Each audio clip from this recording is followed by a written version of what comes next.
Vamos começar a conversar rapidamente sobre a plataforma Kaggle agora. Essa plataforma ela é interessante porque a proposta inicial dela era promover uma espécie de rede social para a comunidade de ciência de dados. Atualmente ela pertence ao grupo Google, né? O grupo Google terminou adquirindo a Kaggle para eles. Eu estou na página kaggle.com. Vocês vão poder criar um login para ter acesso à plataforma. O mais interessante é que com essa plataforma vocês têm aí uma alternativa para construir os seus projetos de ciência de dados já com temas, com problemas que são de interesse de algumas empresas. Não termina que o Kaggle é um atrator para que as empresas publiquem seus problemas através de competições e essas competições elas terminam sendo envolvendo premiações para os vencedores. Né? Em geral, eles atrelam um problema de ciência de dados a uma entrega particular que seria um modelo de aprendizado de máquina para promover, por exemplo, predições, que é um dos principais compromissos da ciência de dados. Tá? Vocês podem logar através do e-mail pessoal de vocês ou através do e-mail institucional. Se for pelo e-mail institucional, é melhor que vocês sigam esse caminho que eu fiz agora. Cliquem aqui em registrar por e-mail. Vão criar o login de vocês e tudo mais, não é nada demais. É bem tranquilo mesmo. Depois vocês vão poder ter acesso através de e-mail. Se tentarem pelo Google, vai dar problema na conta institucional de vocês. É melhor seguirem o caminho digital e-mail e tudo mais.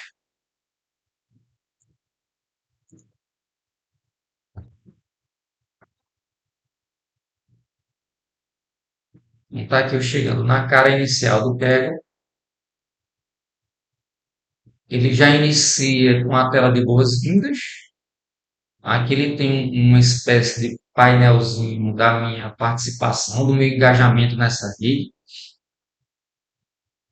Aqui ele informa o nível de contribuição que eu tenho tido nessa rede, os conjuntos de dados que eu já criei nessa plataforma, a quantidade de arquivos que recebe esse nome especial que eu criei nesses projetos de ciência de dados. Então, eles chamam esses projetos, cada um desses arquivos de notebook. Inclusive, o projeto de TI da nossa disciplina seria um notebook.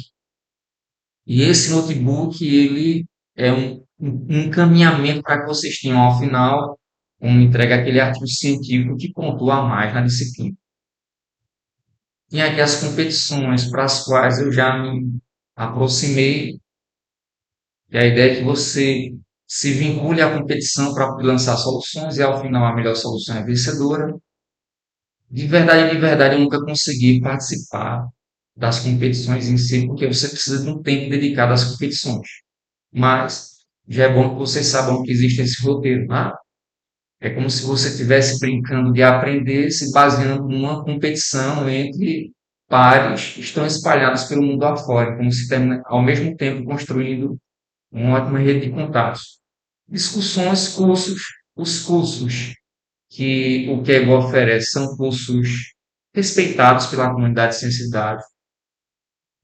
Vocês percebem que eu estou apresentando aqui uma tela em inglês, porque o Kaggle é mantido pela comunidade científica internacional, naturalmente a língua inglesa, como vocês já tiveram chance de perceber, visitando os materiais sobre por que é que a língua inglesa é tão importante para a gente, em especial para a ciência de dados. Então, tem aqui mais um convite, mais um estímulo para vocês praticarem a língua inglesa, né? E os cursos, eles são oferecidos em língua inglesa. Então, depois dos módulos dos cursos, a gente tem os testes, né? As avaliações, e ao final você recebe um certificado. Por enquanto, eu consegui fazer de ponta a ponta desses cursos para saber como era e explicar para vocês, né? Então, essa é a tela inicial. Se vocês quiserem mais detalhes sobre cada um desses ícones, quando eu passo o mouse por cima ou quando eu clico nesses três tracinhos no canto superior esquerdo, ele me oferece as outras abas além da aba Home. Eu tenho também a aba competições. Nessa aba a gente tem acesso a tudo que está acontecendo agora de competição, sejam competições financiadas ou não. Por exemplo, a gente tem aqui uma competição que está pagando US$ 1 milhão e faltam cerca de 4 meses para concluir o prazo de você entregar suas soluções. Aqueles notebooks que eu tinha conversado com vocês ainda há pouco e que depois a gente vai introduzir com calma, né? Inclusive tem aqui uma competição da OpenAI, então vocês vão encontrar uma competição sobre dados de marketing, vocês vão encontrar competições de diversas naturezas aqui. Provavelmente alguma dessas competições vai atrair vocês. O bacana é que essas competições, elas vêm com um conjunto de dados, e esses conjuntos de dados são utilizados por a gente no nosso projeto de ciência e dados. A porta principal para a realização de um projeto de ciência e dados são os conjuntos de dados. E o bacana é que o formato das telas é sempre semelhante, né? E uma vez concluída a competição, os dados permanecem disponíveis para quem deseja trabalhar com eles. Eu tenho também uma aba aqui dedicada apenas aos conjuntos de dados. Vocês vão encontrar conjuntos de dados de diversas naturezas, mais uma vez, né? Sobre visualização de dados, sobre processamento em linguagem natural, classificação, educação, ciência da computação, enfim, você tem alguns nichos. Por exemplo, eu me interesso muito por temas voltados a séries temporais. Então, se fosse aí o meu interesse, eu iria fazer pesquisas sobre conjuntos de dados, competições vinculadas a séries temporais. Tá? Existe uma aba que é relativamente recente, que é essa de modelos. A ideia é que modelos sejam depositados para que outras pessoas possam utilizar. Então, por exemplo, é muito comum que em problemas de classificação de imagem, um modelo, uma máquina que foi construída por uma pessoa e consegue distinguir, por exemplo, entre gatos e cachorros, sirva para alimentar a solução do problema de outra pessoa que esteja trabalhando com animais em geral. Então, a ideia de você reaproveitar aquele esforço que foi realizado por alguma equipe para construir um modelo que resume essa ideia de aprendizado de máquina em outro contexto, em outra situação. E aos poucos começam a aparecer modelos depositados pela comunidade nesse espaço. A gente tem também a aba de código, é aqui em que a gente tem chance de criar notebooks, que seriam esses arquivos que você pode misturar tanto textos quanto códigos, que por sua vez vão gerar tabelas, figuras. Esses textos eles podem ser especializados, permitindo construir equações. Então você termina meio que construindo um arquivo que é ao mesmo tempo acadêmico científico e de cunho tecnológico. Tá? Você teria relatórios que são dinâmicos, então termina realmente ajudando demais esse conceito de notebook que a gente teria aqui na aba notebook. O bacana é que a gente pode ter notebooks aqui tanto em R quanto em Python.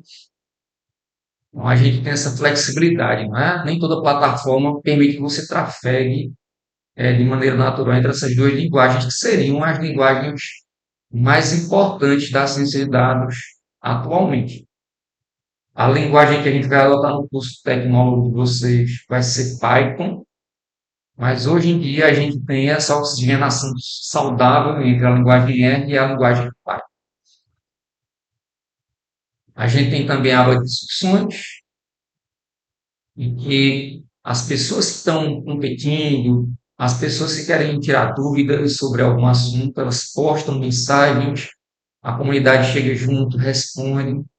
Então é muito bacana a gente ver essa rede social que cresce numa velocidade fantástica à medida que a ciência de dados vai se tornando cada vez mais importante.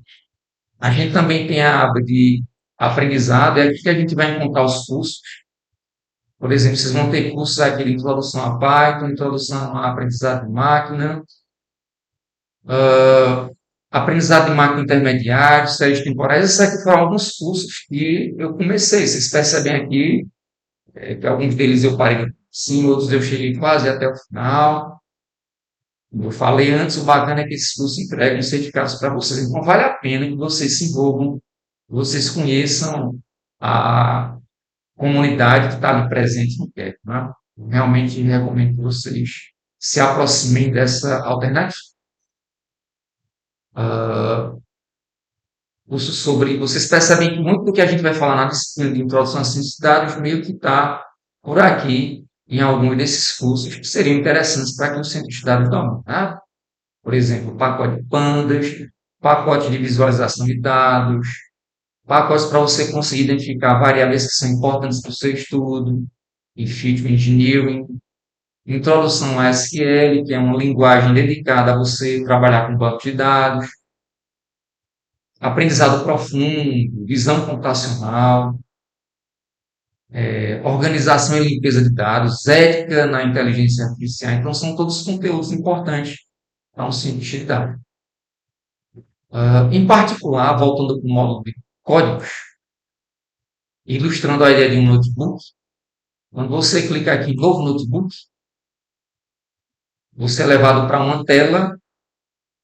Então, a ideia aqui é que os computadores do Google que estão espalhados, em especial pelos Estados Unidos, eles estão recebendo uma conexão a partir dessa interface. Ele cria um nome a partir de uma chave de controle deles para o arquivo. Você pode editar esse nome de arquivo.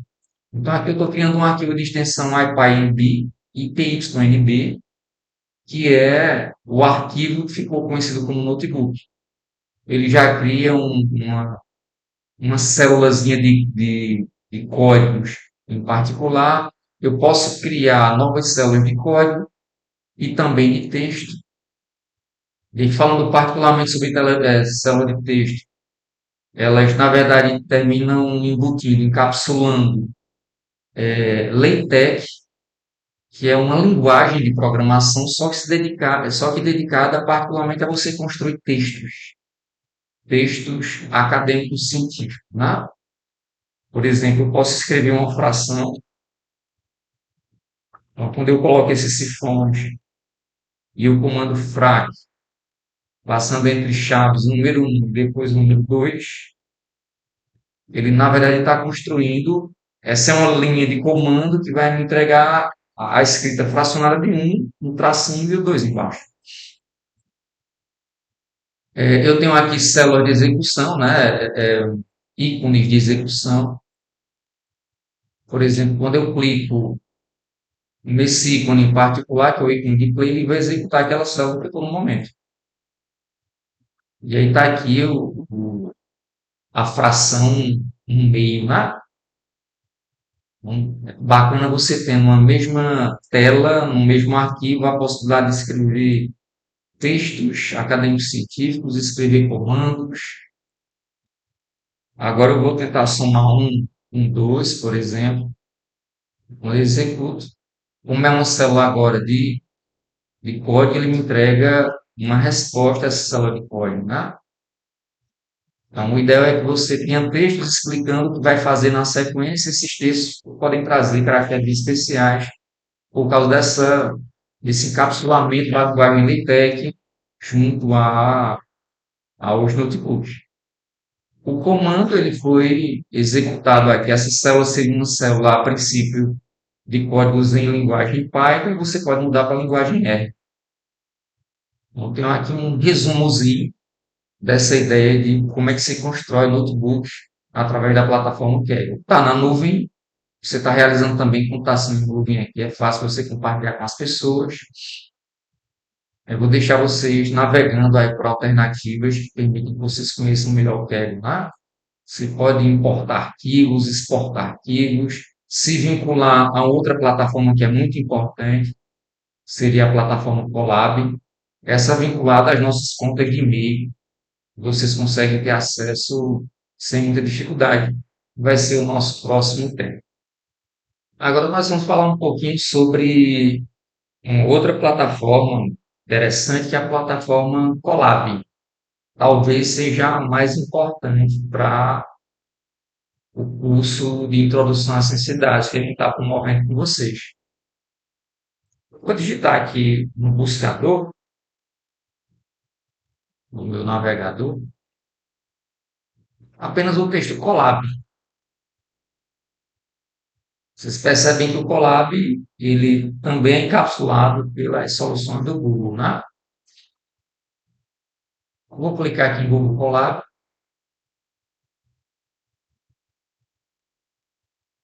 Ele traz a tela inicial do Google Colab e aqui eu vou só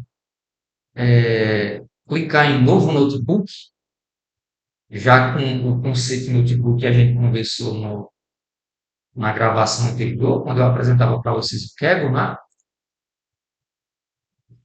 E ele inicia, ele está demorando um tempinho, é aquela mesma ideia, né? Os computadores estão nas fazendas do Google e eu estou meio que abrindo a conexão com esses computadores à distância. O bacana desse trabalho no Google é que você pode implementar seus códigos com celular ou com tablet, qualquer um dessas alternativas vocês vão poder usar.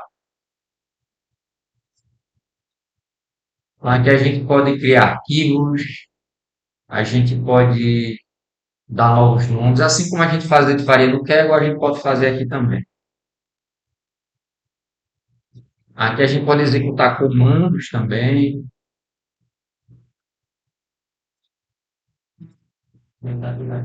Na primeira execução ele demora um pouquinho, porque ele está fazendo aquela conexão, ele está fazendo aquela conexão com os computadores do Google, aí logo em seguida ele entrega o resultado. Eu também tenho chance de incluir novas células de código, de texto.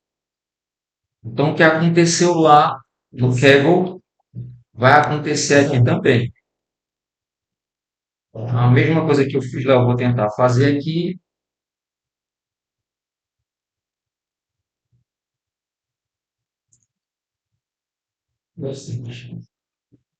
Quando eu tenho aqui a opção de executar todos os códigos,